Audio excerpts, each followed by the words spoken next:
Os heróis da fé aí. Glória a Deus. Eu entrei na escola de engenharia, eram 600 fazendo vestibular que foram aprovados. Eu fui aprovado em 52º, 52. Entrei no meio deles. Se formaram 40. Oh, glória. Então, eis-nos aqui. Aleluia. Os formandos. Glória a Deus. E é assim que é. Bom,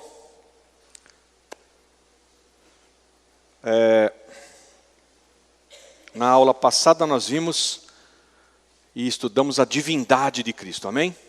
Lembram? Falamos sobre tantas vezes que Yahvé fala e a descrição é de Jesus, é de Cristo. Então vimos isso nesse primeiro parágrafo ali de cima até Isaías 6. E eu quero falar hoje com vocês, dando continuidade a esse mesmo senhorio de Cristo.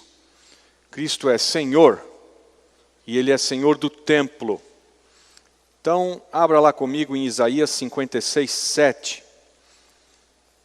Isaías 56, 7 declara: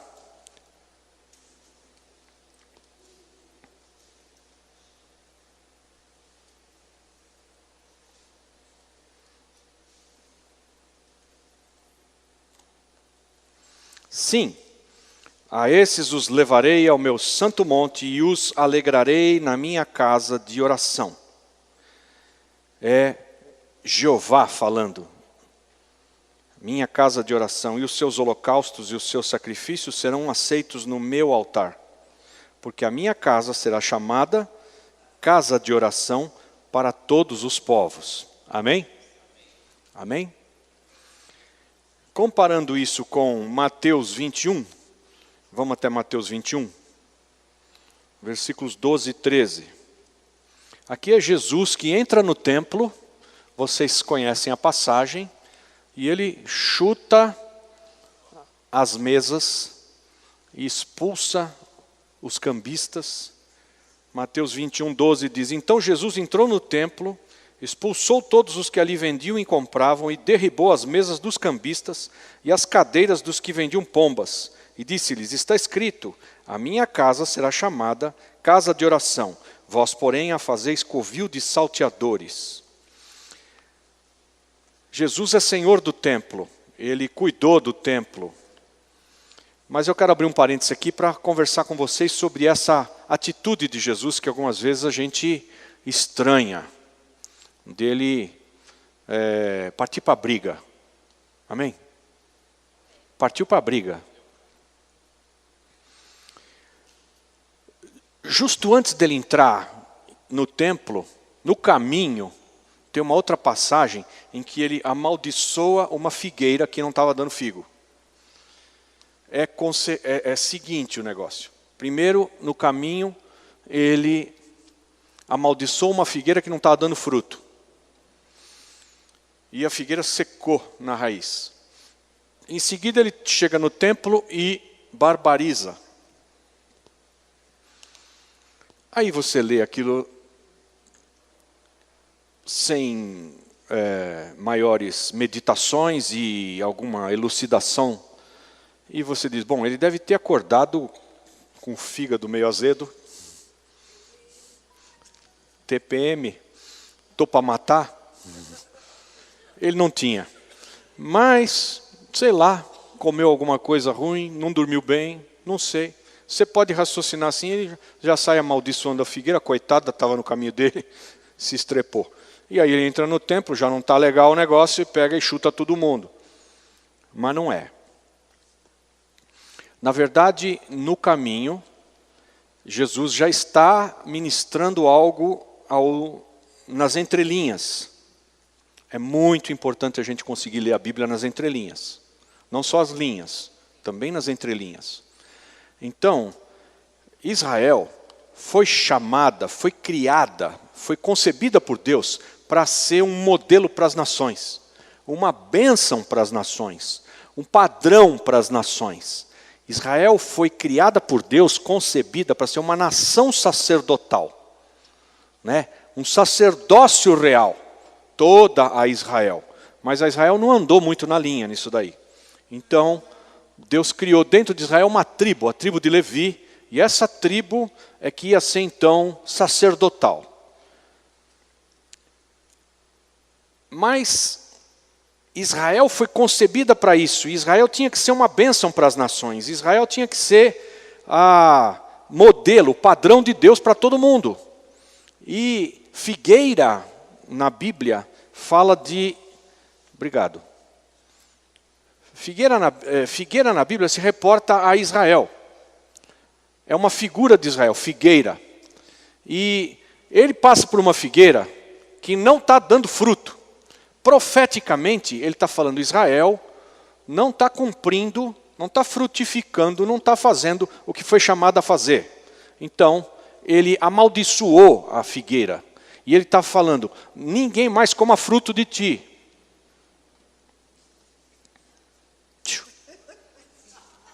Ô, assistente, senta aí.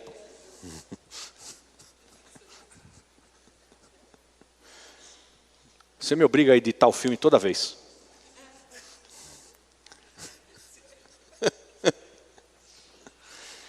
Aí, a figueira, que é um símbolo de Israel, Jesus recrimina a nação. Vocês não estão fazendo o que tinham que fazer. Jesus sabia que precisava dessa infraestrutura no templo.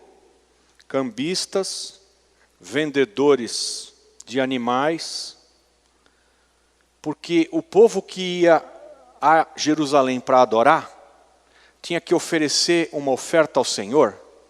Eles não podiam pegar o cabritinho, né, o cordeirinho de 2 anos, pequenininho, sem mácula, todo perfeitinho, sem machucado, que é o que tinha que ser entregue para sacrifício no templo. Eles não podiam sair de lá, de onde eles estavam, longe de Jerusalém, e seguir pelo caminho para chegar com o cordeiro na hora que tropeçou em um monte de pedras, machucou não sei o que lá, já não estava tão perfeitinho como devia, sujo pra caramba. Então, não se fazia isso. Você não pegava o teu cordeirinho na tua terra, lá 20 quilômetros de distância, ia arrastando o cordeiro pelo caminho, 20 quilômetros até chegar no templo para entregar o teu cordeirinho para eles. Não. Ali tinha essa infraestrutura, gente vendendo pomba, cordeiro e animais para o sacrifício, que já estavam no padrão. E tinha um preço. E vinha gente de tudo quanto é parte no templo em Israel para adorar o Deus de Israel, de muitas nações. Subiam ao templo em Jerusalém. Para essas nações virem com uma oferta ao Senhor, que ia ser de sacrifício, que ia ser comprada lá, eles traziam uma moeda da sua terra, que não era o shekel, que é usado em Israel. Não sei se já era nessa época, acho que não. Mas hoje a moeda em Israel é o shekel. O shekel é muito similar ao real, pau a pau ali, quase o mesmo valor. Varia pouco, muito pouco. E todas essas nações vinham com os seus dinheiros, suas moedas locais. Tinham que chegar nos cambistas, trocar para a moeda corrente em Israel, lá, shekel, ou sei lá o que era. E com o câmbio, comprar os animais dos judeus que estavam ali vendendo, para ir sacrificar. Mas a configuração do templo, não. A mesquita está ao lado, como eu mostrei para vocês. Cabe os dois ali. É claro que a mesquita está no monte do templo, que é aquela área toda grandona lá do Salomão. Mas é ao lado do templo, né? Átrio exterior, santo lugar e santo dos santos, cabe do lado, na frente da porta dourada, está vazio ali. É ruína e mato. Tem nada lá. Se fizer um acordo de paz, e há um mês atrás, o Netanyahu, primeiro-ministro de Israel, anunciou que em 4 meses deve sair o tratado de paz com os palestinos. Está se estudando lá se faz um Estado palestino ou não. E o tratado de paz é no sentido de que eles tenham autorização para colocar o templo lá de volta. A assinatura de um tratado de paz desse calibre é feito pelo anticristo. Ele que assina o tratado de paz com Israel e as nações e autoriza construir o templo ali do lado. Quem assina é o anticristo, o tratado de paz. Então, teoricamente, nós não estaremos aqui para ver o anticristo emergir e assinar esse tratado de paz. Tem outra linha de pensamento que o anticristo ainda não se revelou quem ele é. Ele é um homem da iniquidade, mas ele assina o tratado de paz. Depois ele vai se revelar quem ele é. Eu não posso bater martelo quanto a essas coisas. Não é claro na palavra de Deus exatamente a cronologia desses fatos. Mas é certo que quem vai assinar um tratado de paz, Israel com as nações, é o anticristo. E se vocês virem o Trump assinando lá o negócio o ano que vem, ele, o Netanyahu e o cara do Hamas, opa. Bom, então, como nós vimos, Jesus é o Senhor do templo. Ele diz, a minha casa será chamada casa de oração lá, com os pés dentro do templo lá. E não é porque ele estava bravo, que ele acordou mal-humorado, que ele ficou já com ganas de deixar o ministério pastoral. Não. Estou falando de mim. Não. Ele estava bem, está tranquilo, mas espera aí, pô, ninguém faz o que tem que fazer. Vocês têm que abençoar as nações, a figueira tem que dar fruto, e a casa tem que ser casa de Deus, casa de oração. Então ele pôs ordem. Ele é o Senhor do templo, ele é Jeová, que nós vamos ver aqui, está traduzido para Senhor. E ele é também o Senhor do sábado. Então, vocês estão lá em Mateus 21, volta para o 12. Mateus 12, 8. Porque o Filho do Homem, até do sábado, é Senhor. Tá? O que eu quero dizer para vocês de mais claro aqui, quanto à divindade de Cristo, a divindade de Jesus, vimos que ele é 100% homem, 100% Deus, amém? Então essa divindade de Jesus se expressa aqui, ó. Vocês estão lá em Mateus 12, 8? Está escrito lá assim, porque o Filho do Homem até do sábado é Yahvé, Jeová. É que quando foi traduzido, está aqui, ó, lê lá na tela. Quando o Velho Testamento foi traduzido para o grego, a Septuaginta, a palavra usada para traduzir Jeová, o termo mais sagrado para designar Deus, é o nome de Deus, foi Kyrios. Então, a Septuaginta é a base da tradução do João Ferreira de Almeida, que todo mundo aqui lê. O João Ferreira de Almeida traduziu para o português da Septuaginta. Na Septuaginta, os textos estão em grego. Tudo ficou grego. E a palavra para o nome de Deus, que é um nome impronunciável, que a gente chama de Jeová, virou Kyrios, Senhor. Por quê?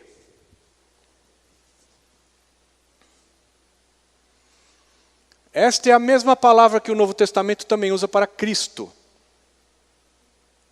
Yahvé. Vamos lá em Atos 2,36.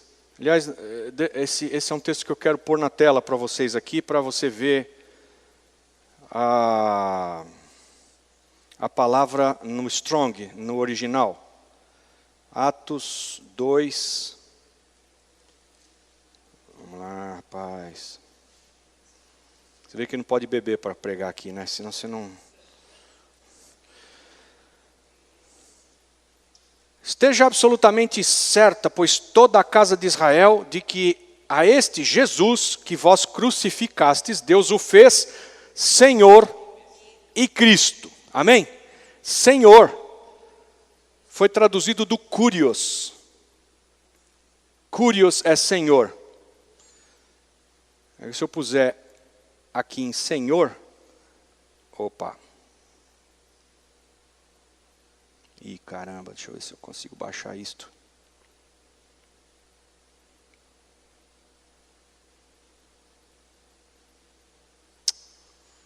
O que eu faço aqui?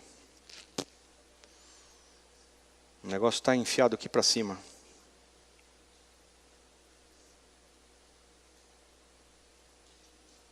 Não vai.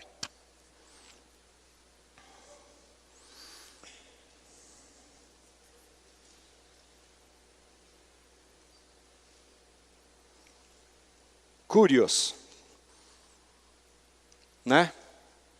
Aquele a quem uma pessoa ou coisas pertence, sobre o qual ele tem poder de decisão, mestre, senhor, que possui e dispõe de algo, proprietário.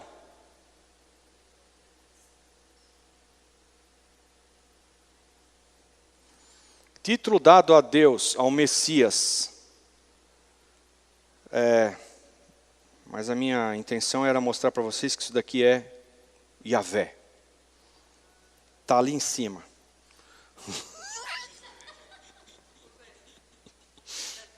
Oh, glória. Ficou... que eu estou usando a minha tela aqui, a minha tela é aqui em cima.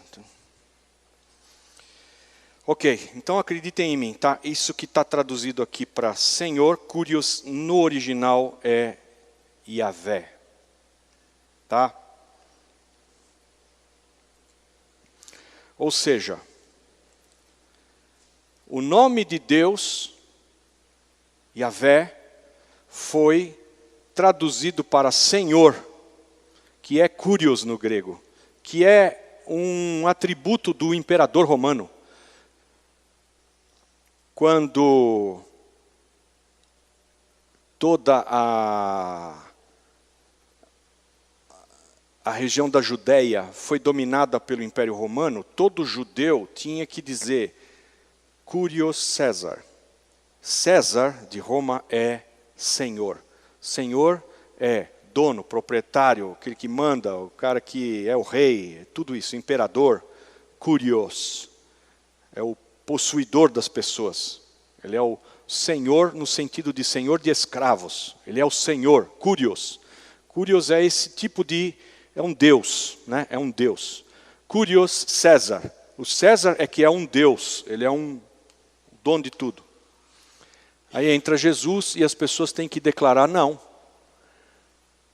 Kyrios Iesus, em grego. Kyrios Iesus. Jesus é que é o Deus, o Senhor de tudo. É Jesus, não é César. E aí ele ia pagar com a vida por proclamar Jesus como Senhor. Hoje, você pega o cara pelos colarinhos aqui e é de graça, ele não vai sofrer nada, mas ele não quer declarar que Jesus é Senhor. Não estou preparado, não gosto, não quero, não sei. Né. Lá, os caras declaravam que Jesus era Senhor sabendo que iam morrer. Comido por leão, posto fogo. Então era uma decisão que era séria. Se declarar, não é o César que é Senhor, é Jesus. E aí, o cara se convertia mesmo. E já, um pé no céu. Mas, o que nós estamos querendo contemplar aqui é um paralelo de que Cristo, Jesus, é Deus. Então ele é tratado como esse Kyrios, como Yahvé, como Deus, como Senhor de tudo. Ele é Senhor do tempo, Senhor do sábado, é Senhor de tudo. Amém? Vamos lá para Isaías 40, versículo 3. Diz: Eis a voz do que clama, preparai no deserto o caminho do Senhor, endireitai no ermo uma estrada para o nosso Deus. Esse é Elohim Cada vez que nós vemos uma tradução escrito Deus, tem um nome. Tem outra, no original tem vários nomes, que são traduzidos Deus. Né? Então, aqui, eis a voz do que clama, preparai no deserto o caminho do Senhor. Isso é João Batista no deserto, preparando o caminho para Jesus. Mas nós estamos lendo Isaías, amém? Mas esse aqui é João Batista preparando o caminho para o Senhor, Jesus. Preparai no deserto o caminho do Senhor e endireitai no ermo uma estrada para o nosso Elohim. Aqui, agora vamos lá em Lucas 3:4. Bora. Lucas 3:4 diz assim: como está escrito no livro das palavras do profeta Isaías, voz do que clama no deserto, preparai o caminho do Senhor, endireitai as suas veredas.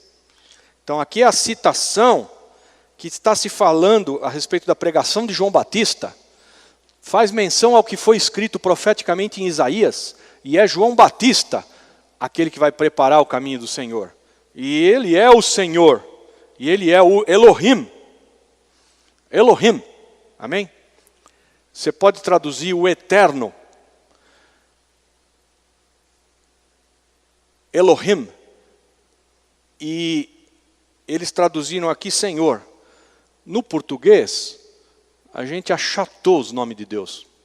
Ou é traduzido Deus, ou é traduzido Senhor. Mas se você ler a Bíblia no original, uma hora é Adonai, outra hora é Elohim, outra hora é Yahvé, e tem outros tantos nomes. El Olam, que é o Senhor. E tudo foi traduzido Deus e Senhor. Então você não tem uma noção exata do tamanho da profecia que está por trás do que se fala de alguém. Né? Então Jesus é o Senhor, tá? Ele é Elohim, o Eterno. Não, não, anjo não. Anjo é pneuma, que é um sopro, ou em grego angelos, mas a palavra pneuma, que é traduzida anjo, também é traduzida espírito, pneuma. Então, vocês lembram que Pedro estava preso e aí eles achavam que era o Pedro que tinha saído da cadeia, mas era o anjo de Pedro que estava ali? Aquela é a palavra pneuma, que pode ser traduzida o espírito de Pedro que estava ali, não o anjo. Eles preferiram traduzir anjo, mas a palavra pneuma é traduzida uma vez anjo, outra vez espírito. Nossa, uma cara mais feia que a outra.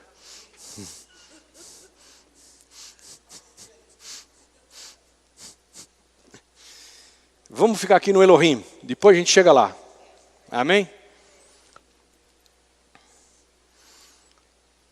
Em Isaías 9, 6 e 7, nós já lemos a semana passada, né? Um menino nos nasceu, um filho se nos deu, e o governo estará sobre os seus ombros, lembram?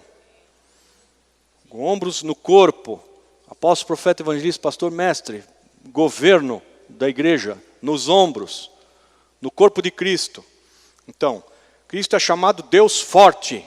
Qual que é o texto no original? Elohim. Traduzido Deus forte. Elohim no grego é Theos, que também foi usado para Cristo. Elohim é Theos eterno, é Deus eterno. É uma conjunção. E esse Elohim, que foi traduzido para o grego como Theos, Theos de teologia, estudo de Deus. Theos em grego é Deus. Elohim foi traduzido para Deus no grego. E aí o pessoal que traduziu para o português traduziu Theos para Deus.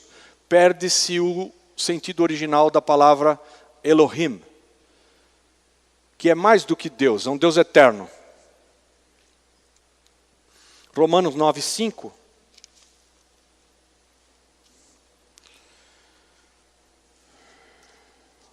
Vamos lá. Romanos 9, 5. De quem são os patriarcas e de quem descende o Cristo, segundo a carne, o qual é sobre todas as coisas, Deus bendito eternamente. Amém. Esse é Elohim, Deus eternamente. É traduzido para nós por Deus. Tá? E esse Elohim, que é um dos nomes de Deus no Velho Testamento, aqui está sendo de Cristo, Jesus, tratado por Elohim. Eterno, Deus eternamente. É Jesus aqui. Descende o Cristo, amém?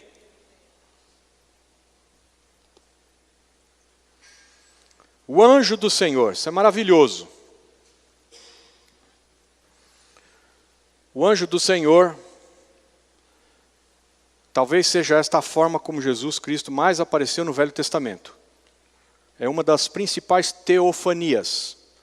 Theos é Deus, fania, phaino é aparecer. Então, como é que Deus se manifesta? Como é que ele aparece aos olhos? Como é que o veem?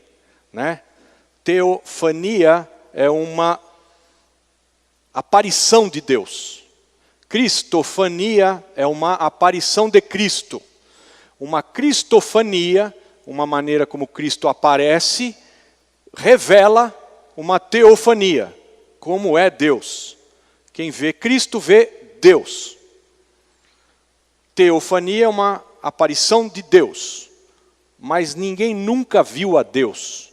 Como é que se fala, como é que se percebe uma teofania, uma aparição de Deus? Se percebe isso por uma cristofania, que é a aparição de Cristo. Quem vê Cristo vê a revelação de Deus. A palavra anjo é usada por causa do seu ofício. É ele que serve de mensageiro e revelador de Deus para os homens. Então, o anjo de Deus é Jesus. Quando aparece o anjo de Deus, e no Velho Testamento, nós vamos ler aqui, aparece um montão. Quem é o anjo de Deus? Jesus. Ele é o mensageiro de Deus.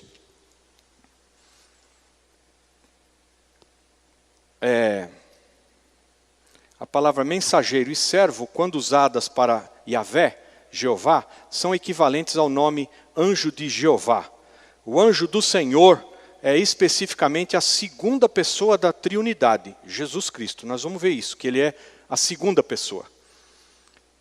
Há 3 evidências que comprovam isto. O anjo do Senhor é identificado como Jeová e como Elohim. Também como Jesus o é.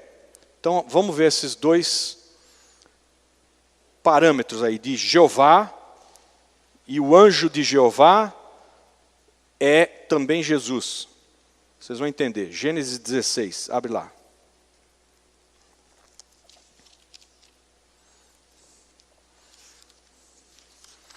Gênesis 16, 7 a 13, diz assim. Então o anjo do Senhor, achando-a junto a uma fonte no deserto, a fonte que está no caminho de Sur, perguntou-lhe: Agar, serva de Sarai, de onde vieste e para onde vais? Respondeu ela: da presença de Sarai, minha senhora, vou fugindo. Disse-lhe o anjo do Senhor, torna-te para tua senhora e humilha-te debaixo das suas mãos. Disse-lhe mais o anjo do Senhor: multiplicarei sobremaneira a tua descendência, de modo que não será cortada, não será contada, por numerosa que será. Disse-lhe ainda o anjo do Senhor: eis que concebeste e terás um filho, a quem chamarás Ismael, porquanto o Senhor ouviu a tua aflição. Ele será como um jumento selvagem entre os homens. Sua mão será contra todos, e a mão de todos contra ele, e habitará diante da face de todos os seus irmãos. E ela chamou o nome do Senhor, que com ela falava, El-Roi, pois disse: não tenho eu também olhado neste lugar para aquele que me vê? Então, olha só, nós vamos aqui para Gênesis 16, 7, e olha só, continua lá em cima o negócio, hein? Que horror, o que eu fiz, meu Deus? Aqui, está vendo que está aparecendo lá, anjo teofânico? Lá em cima está Yahvé, o anjo de Yahvé. Anjo do Senhor. É Yavé. Esse nome escrito em hebraico aqui embaixo é Yavé. Eu tinha que conseguir fazer isso aqui baixar.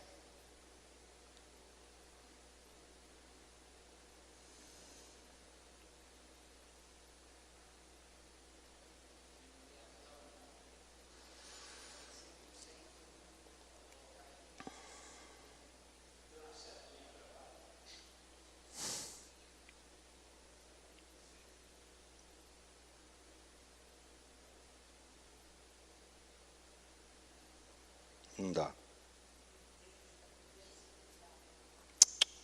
Ele desaparece.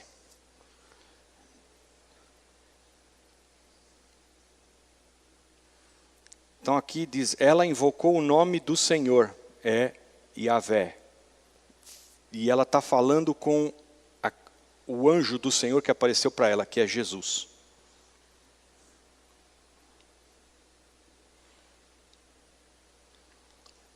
(22, 15 a 18), vai lá.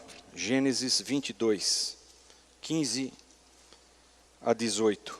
Olha só, então o anjo do Senhor bradou a Abraão pela segunda vez desde o céu e disse, por mim mesmo jurei, diz o Senhor, porquanto fizeste isso e não me negaste teu filho, teu único filho, que deveras te abençoarei e grandemente multiplicarei a tua descendência como as estrelas do céu e como a areia que está na praia do mar, e a tua descendência possuirá a porta dos teus inimigos. E em tua descendência serão benditas todas as nações da terra, porquanto obedeceste a minha voz. Esse é Yavé falando. Mas quem está diante de Abraão e se apresenta é Cristo, é o anjo do Senhor, o anjo de Yavé. Agora,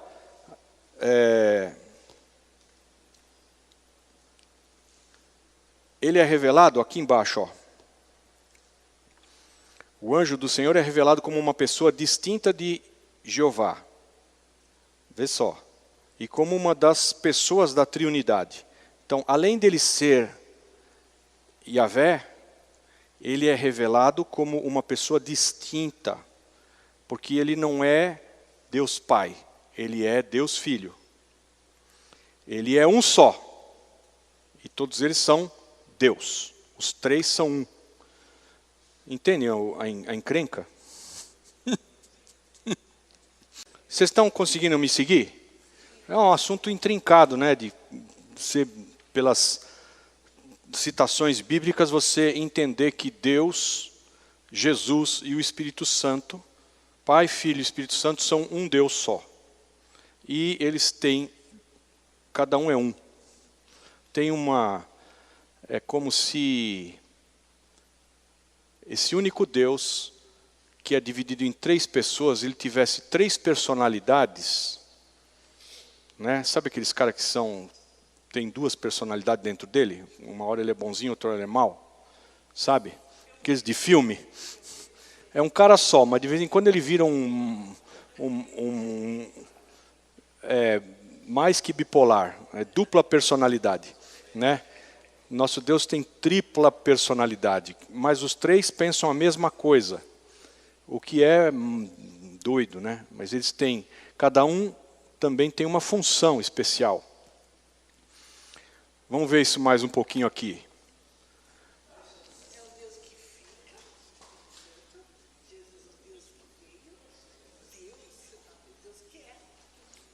Boa.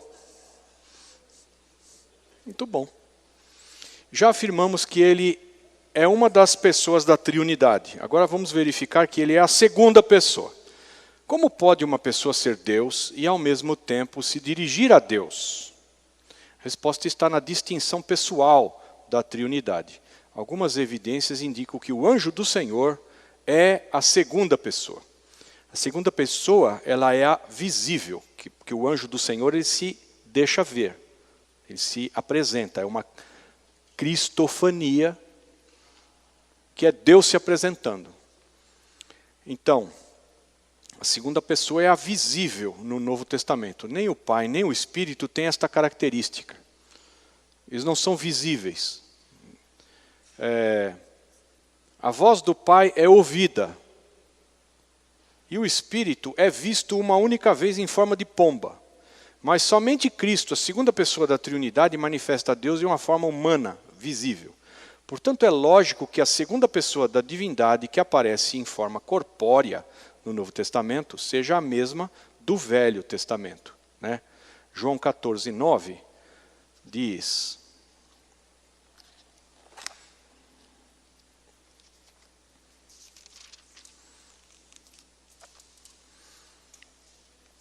respondeu-lhes Jesus: há tanto tempo que estou convosco e ainda não me conheces, Filipe. Quem me viu a mim, viu o Pai. Como dizes tu, mostra-nos o Pai? Porque Filipe tinha acabado de retrucar com Jesus, né? Aqui antes, ó. Veja o versículo 6. Respondeu-lhe Jesus: eu sou o caminho e a verdade e a vida. Ninguém vem ao Pai, senão por mim. Vocês entendem que ele também leva os outros ao Pai? Ele leva ao Pai, e quem vê a mim, vê o Pai. É as duas coisas, entende? Ele leva pessoas ao Pai, e quem me vê a mim, vê o Pai. Se vós me conheceis, versículo 7, a mim, também, se vós me conhecesseis a mim, também conheceríeis o Pai. E já desde agora o conheceis e o tendes visto. Aonde? Nele. Nele. Disse-lhe Filipe: Senhor, mostra-nos o Pai, e isto nos basta. Quer dizer, o cara não está entendendo nada. Né? Simplifica o negócio, me mostra o Pai. Né? Não dá. Respondeu-lhe Jesus: há tanto tempo que eu estou com vocês e ainda não me conheces, Filipe? Quem viu a mim, viu o Pai. Como é que você diz, mostra-nos o Pai? Entenderam? Ou seja, todos nós entendemos, menos o Filipe, ok? Mas está fácil para nós entender. O Filipe não tinha o Espírito Santo, vocês têm. Viu? Essa é a diferença.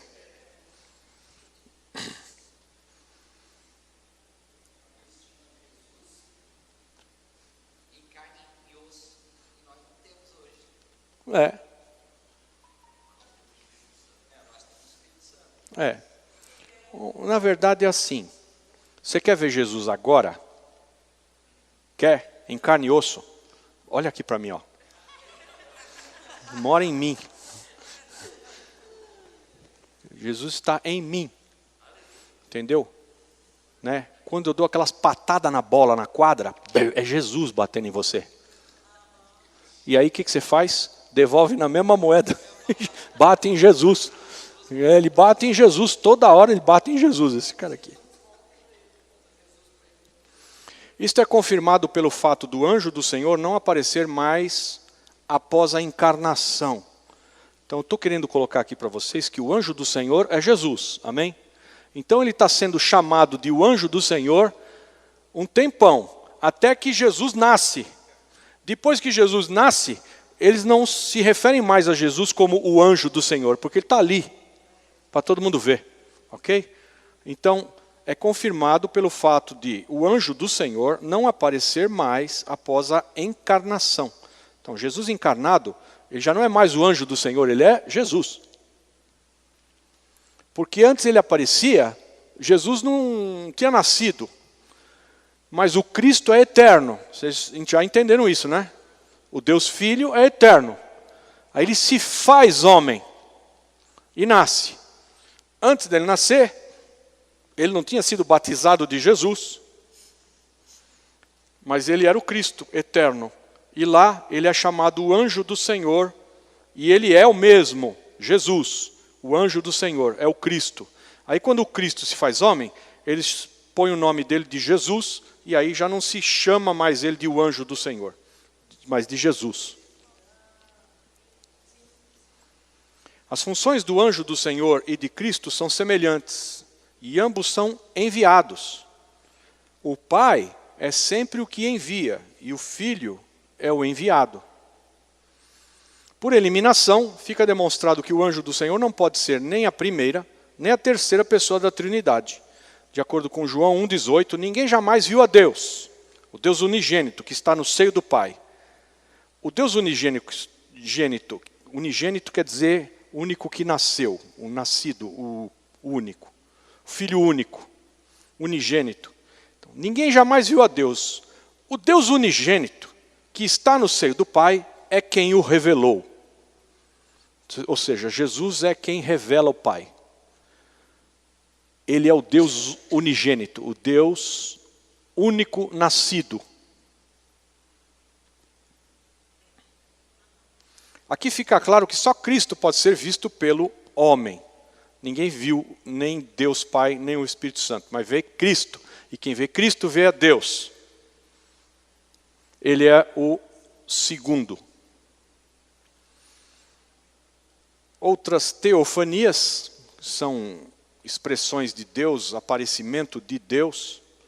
Está lá em Gênesis 18, de 1 a 33, o Senhor aparece a Abraão em forma de homem. Vamos lá ver isso? Vamos lá. Gênesis 18.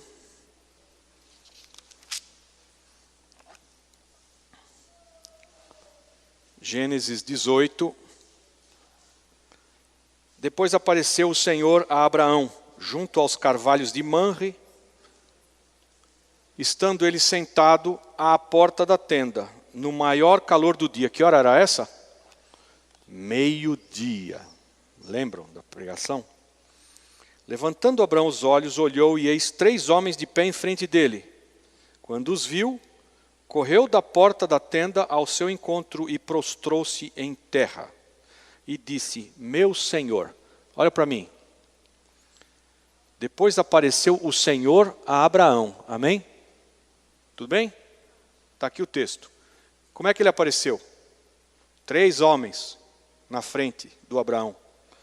E Abraão vira para 3 homens e diz, meu Senhor.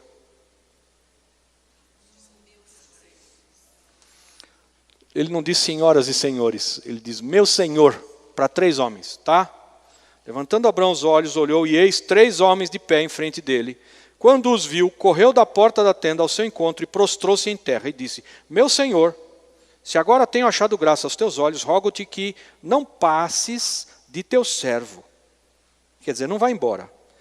Traga-se uma pouca d'água e lavai os pés e recostai-vos debaixo da árvore e trarei um bocado de pão.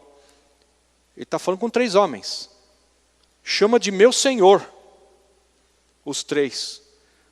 Mas são homens que estão na frente dele. Mas quem a palavra de Deus declara que foi lá visitar Abraão é o Senhor.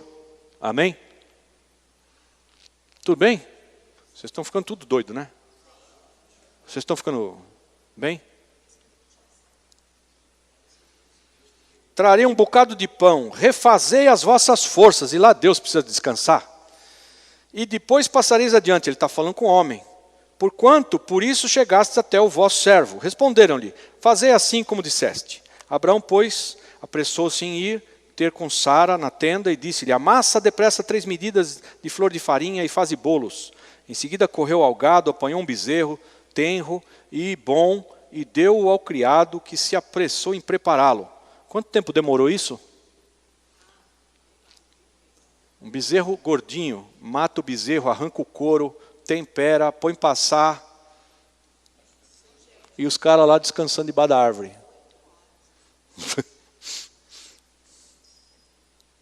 Então tomou queijo fresco e leite e o bezerro que mandara preparar e pôs tudo diante deles, ficando em pé ao lado deles, debaixo da árvore, enquanto comiam.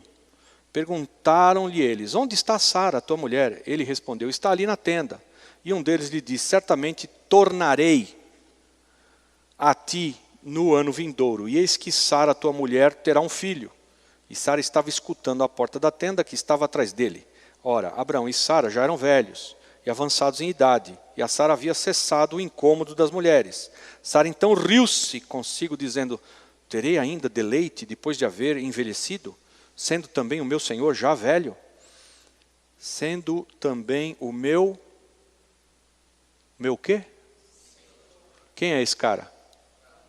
Abraão.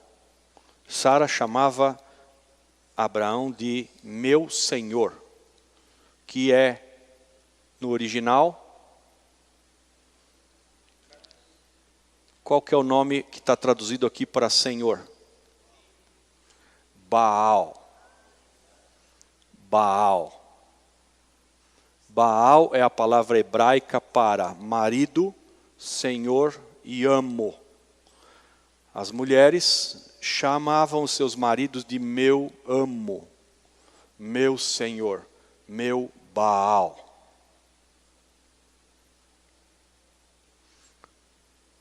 Diga para a mulher que está aí ao seu lado, trate de chamar o seu marido de senhor. É, tempo bom, não volta mais. Baal quer dizer em hebraico marido, senhor e amo. Um Baal maligno existe na Bíblia. É um Deus falso, um Deus com D minúsculo. É um amo, um dono, um senhor falso. É um Baal. A palavra pura e simplesmente Baal, no hebraico, você vai chamar teu marido, ele é meu Baal. Porque ele manda. Pode ser maligno, mas manda. Viu? Viu, Sérgio? Está anotando aí? Põe as referências todas. Isso, grava.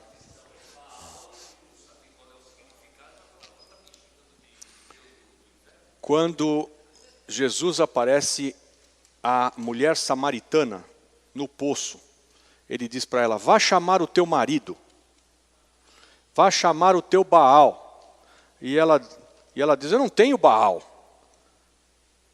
E ele diz, isso você diz bem, porque você já teve 5 e esse que você tem agora também não é teu.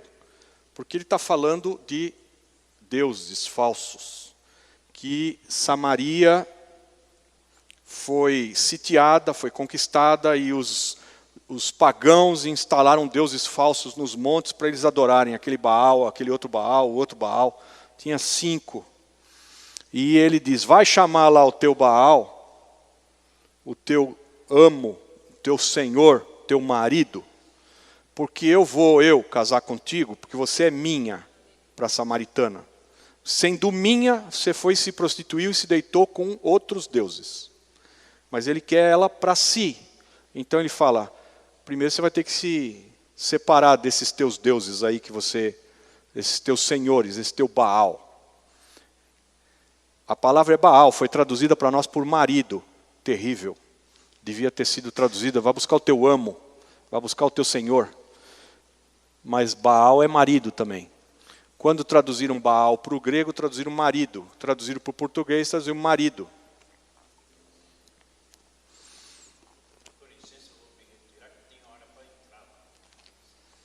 Mas esse cara é cheio de lero.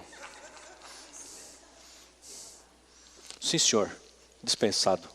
Você já assinou a presença? Pode ir mais cedo. Vai na paz. Durma bem. Rapaz, o homem quando chegou aqui não falava nem boa noite.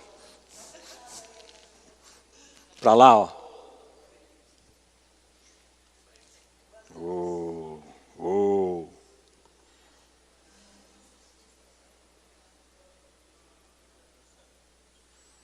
Aleluia. Aleluia. Meu Pai, meu Pai.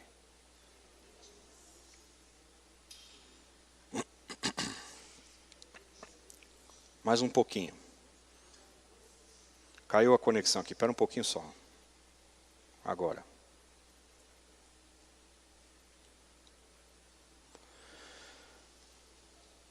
O Senhor aparece a Abraão em forma de homem.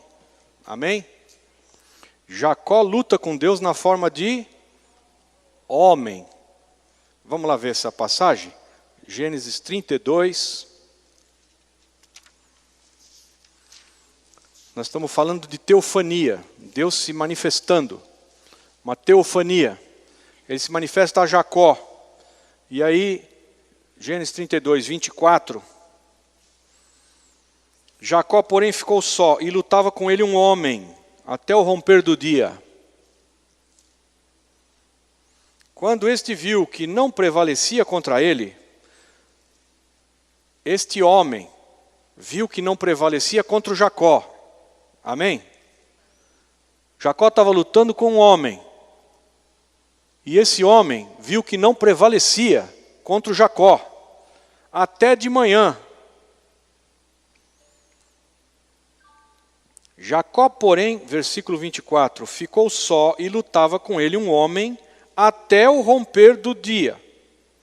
Quando este viu que não prevalecia contra o Jacó, tocou-lhe a juntura da coxa e se deslocou a juntura da coxa de Jacó enquanto lutava com ele. Estão comigo? Disse o homem, deixa-me ir, porque já vem rompendo o dia. Isso é Deus falando, que estava ali na frente de Jacó como um homem. É Deus. É Jesus que está ali com ele, tá? Jesus.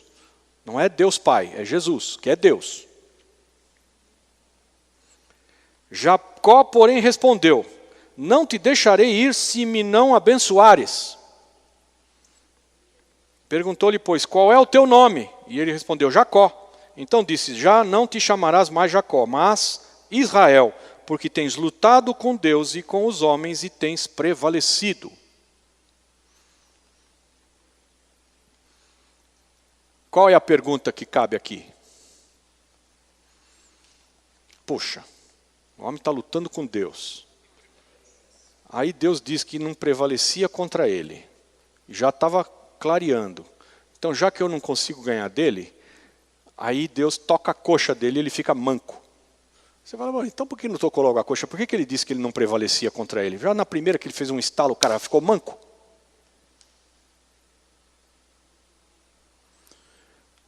Porque estava lutando com ele um homem. E o homem não prevalecia.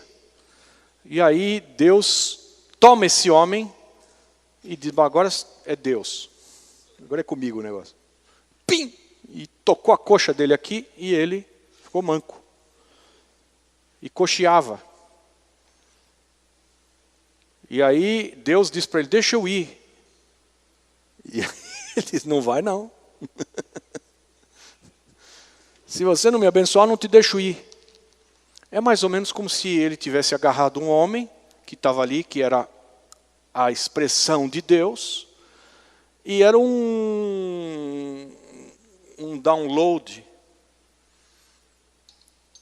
que estava ali na frente dele, e Deus diz, eu vou quebrar a conexão. E ele diz, não vai não, e você vai ficar conectado.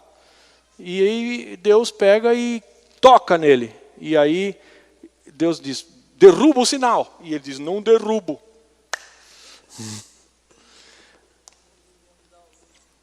E aí, vamos continuar lendo. Olha só. Ai, Pai. Aleluia.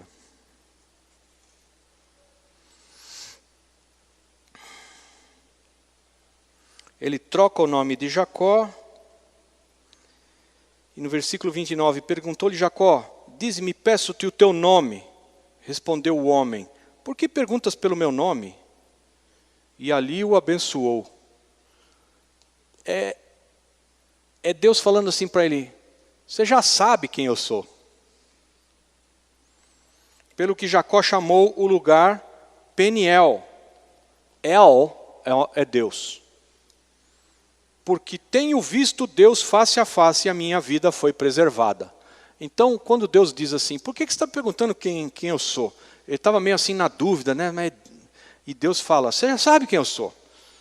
E aí, ele chama o lugar de Peniel. Por quê?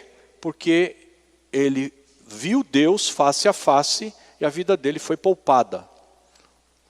O Deus que era um homem encarnado na frente dele, de repente se manifesta de forma mais sobrenatural e o toca. E ele viu Deus e Deus tinha um propósito naquilo tudo, né? Porque Jacó tinha que se transformar em Israel. E então ele estava ali com um propósito eterno sendo desenvolvido na vida de Jacó. Nascia o sol quando ele passou de Peniel e cocheava de uma perna. Por isso os filhos de Israel não comem até o dia de hoje o nervo do quadril, que está sobre a juntura da coxa, porquanto o homem tocou a juntura da coxa de Jacó no nervo do quadril.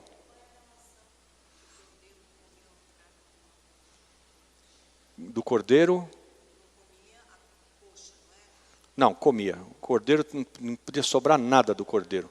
Aqui, até hoje, os israelitas, eles têm esse costume de não comer esse pedaço do quadril, do nervo do quadril,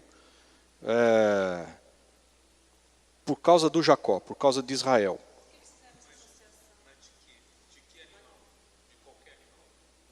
Não sei.